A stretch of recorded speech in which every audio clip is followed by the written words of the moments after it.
श्री शिवाय नमस्तुभ्यम।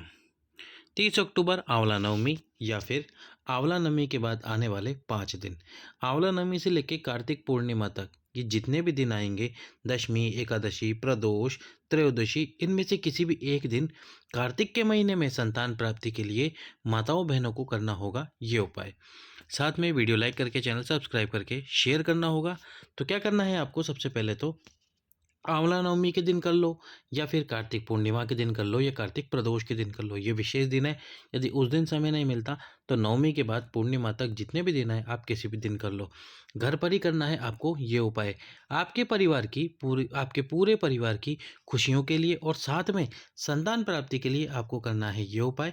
कैसे करना है और क्या करना है, तो सबसे पहले आपको परिवार की खुशियों के लिए क्या करना है वो हम आपको उपाय समझाते हैं। एक लाल वस्त्र ले लेना है।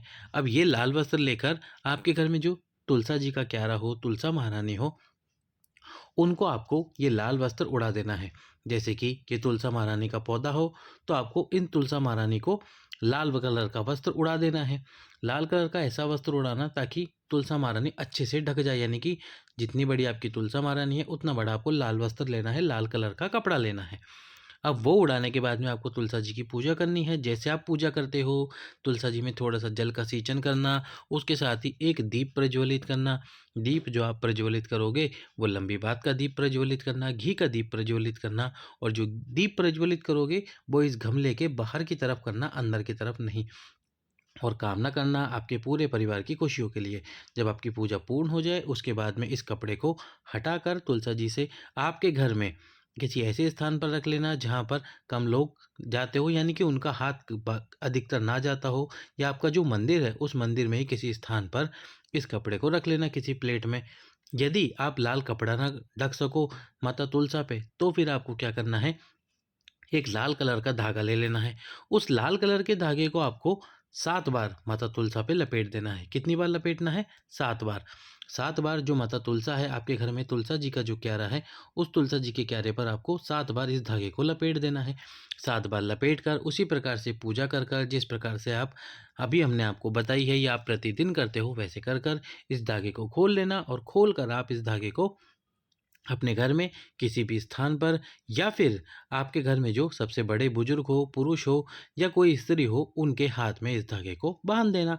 तो आपके पूरे परिवार में खुशियां ही खुशियां आती रहेगी, पूरा परिवार खुश रहेगा। क्योंकि जब हम इस धागे को या कपड़े को माता तुलसा पे उड़ाएंगे या बांधेंगे, तो उड़ाने या बांधने से जो एनर्जी है, पॉजिटिव एनर्जी है, वो उस कपड़े या फिर धागे के अंदर आ जाएगी, और उससे वो सारी पॉजिटिव एनर्जी आपके घर में विराजमान होगी, आपके घर में जाएगी, और नेगेटिव एनर्जीज बाहर जाएगी, जिनकी वजह से विवाद होता रहता है, जिनकी वजह से छोटी छोटी बातों पे लड़ाइयाँ होती हैं। अब हम आपको बताते हैं, कार्तिक के महीने में ही संतान की कामना वाली माताएं, संतान की मनोकामना रखने वाली माताएं, उनको क्या करना है, उनको भी ये जो तुलसा महारानी है, इन तुलसा महारानी की पूजा करनी है। नवमी से लेके कार्तिक पूर्णिमा तक आप किसी भी दिन इस उपाय को कर सकते हैं। सुबह कर सकते हैं, शाम को कर सकते हैं। घर से बाहर बिल्कुल भी नहीं जाना है। घर में ही जो तुलसा जी है उनसे ही आपको उपाय कर लेना है, तुलसा महारानी का उपाय कर लेना है। तो सबसे पहले क्या करना है, एक पीले कलर का वस्त्र लेना है। पीले कलर का वस्त्र ले लीजिए, और पीले कलर का वस्त्र लेकर, वो पीले कलर का वस्त्र जो तुलसा महारानी हो, उन तुलसा महारानी को, यानी कि जो तुलसा जी हो, उनको आपको पहना देना है, उड़ा देना है। उड़ाने के बाद में आप इन तुलसा जी को वस्त्र उड़ाने के बाद में फिर से पूजन अर्चना कीजिए।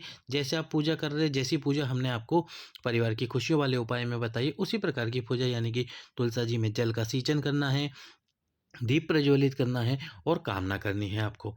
कामना करनी है, इसके साथ में ही आपको क्या करना है, एक दिन पहले, यानी जो तुलसा जी है उसके एक दिन पहले तुलसा जी के 3 पत्ते तोड़कर रख लेने हैं। इसका उपाय आपको कैसे करना है वो हम अभी आगे बताएंगे, पर पहले आपको ये वाला उपाय समझाते हैं। तो पीला वस्त्र उड़ा दिया आपने, पूजन अर्चना कर ली अच्छे से। अब इसके बाद में पूजन अर्चना करने के बाद में, पीला वस्त्र उड़ाने के बाद में 10 मिनट बाद, 5 मिनट बाद इस पीले वस्त्र को हटा लीजिए।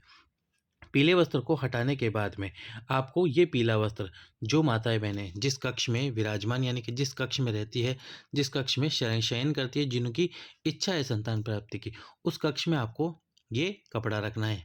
क्या होगा इस कपड़े के रखने से, इस कपड़े में जितनी भी पॉजिटिव एनर्जीज हैं, जितनी भी ऊर्जा हैं, जितनी भी सकारात्मक ऊर्जाएँ वो सभी विराजमान होगी और वो आपके पूरे कमरे में एनर्जी का विस्फोट करेगी, एनर्जी को बढ़ाएगी, जिससे कि आपके योग बनेंगे संतान की प्राप्ति के लिए। आपको ये कपड़ा अपने पास में रखना है। यदि कहीं आप बाहर जाते हैं तो आप उस कपड़े को अपने साथ में लेकर भी जाती हैं। इसके साथ ही एक कार्य और कर सकते हैं। यदि आपके पास में पीली साड़ी है जिसको आपने अभी तक पहना नहीं है, तो उस पीली साड़ी को उड़ा दीजिए तुलसा महारानी को, और फिर उसके बाद में उस साड़ी को हटा लीजिए तुलसा जी पे से। और जब जब माताएं बहनें किसी फंक्शन में जाए, कहीं पर जाए, तो इस पीली साड़ी को अवश्य ही पहन कर जाए, और अपने कक्ष में भी आप उस पीली साड़ी को रखेंगे ही रखेंगे। तो इस प्रकार से करना है संतान प्राप्ति के लिए, वंश वृद्धि के लिए आपको ये पीले वस्त्र वाला उपाय, जो गुरुजी ने अपनी पिछली वर्ष की कथाओं में बताया था। अब जो हमने आपको उपाय बताया था, कौन सा? 3 तुलसी दल का उपाय। ये तुलसी दल आपको 1 दिन पहले तोड़नी है। जिस दिन आप पूजा करने वाले हैं उस दिन उन तुलसी दल को ना तोड़ें। तो आपको 3 तुलसी दल लेने हैं, 3 तुलसी दल लेने हैं, और इसके साथ में लेनी है 7 चने की दाल। क्या लेना है? 7 चने की दाल, 3 तुलसी के पत्ते और 7 चने की दाल। अब क्या करना है?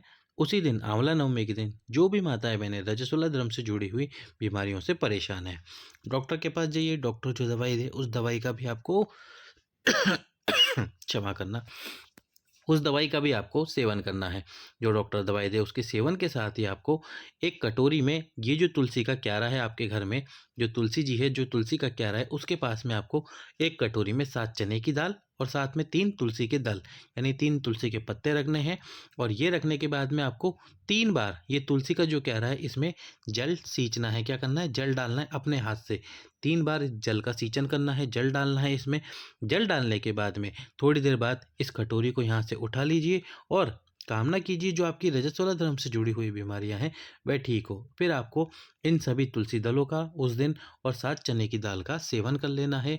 रजस्वला धर्म से जुड़ी हुई जो भी आपकी समस्या या बीमारियां हैं वह धीमे धीमे ठीक होना शुरू हो जाएगी। डॉक्टर की दवाई भी आप खाते रहिए और उसके साथ में छोटा सा उपाय भी करते रहिए। ये उपाय भी आप नवमी के दिन ही कर सकते हैं, आंवला नवमी के दिन।